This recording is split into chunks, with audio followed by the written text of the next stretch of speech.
বন্দে পুরুষোত্তমম। সকলকে আমার আনন্দিত জয়গুরু। আজ ইষ্টকথায় আমরা আলোচনা করব পরম দয়াল শ্রী শ্রী ঠাকুর লিভার ভালো রাখতে কি খেতে বললেন, কি করতে বললেন, আর স্নায়ু যাদের দুর্বল তাদের জন্য কি কি খেতে বললেন, আর কি খেলে রোজ দিন স্নায়ু ভালো থাকবে। তাই আমরা ইষ্টকথায় এই বিষয় নিয়ে আলোচনা করব। লিভার ভালো রাখতে পরম দয়াল শ্রী শ্রী ঠাকুর বলছেন, লিভার ভালো রাখতে গিমা শাক, কুলেখাড়া শাক, হেলেঞ্চা শাক, ব্রাহ্মীর শাক, এর কোনো না কোনো একটা শাক রোজ খেলে লিভার খারাপ হতে পারে না। এই সব শাক নিয়মিত খেলে লিভারে টনিকের কাজ করে, এতে পেট ঠান্ডা রাখে, স্নায়ু পুষ্ট করে। তাহলে এই সব শাক কিন্তু আমরা সবসময় পেয়ে থাকি, বাজারেও পাওয়া যায়, মাঠে ঘাটে পাওয়া যায়।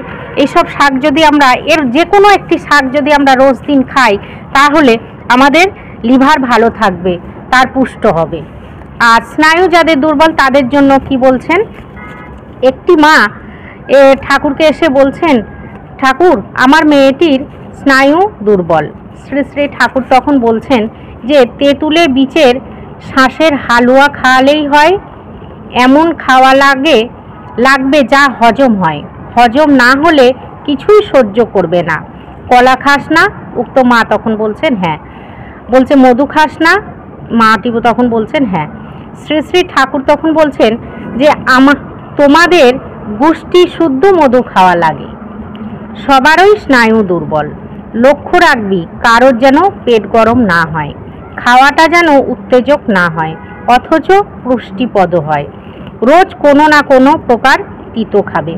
আমরা যদি রোজ দিন কোনো না কোনো একটি যদি তিতো খাই খাবার সময়, তাহলে আমাদের স্নায়ু দুর্বল হবে না, স্নায়ু ভালো হবে।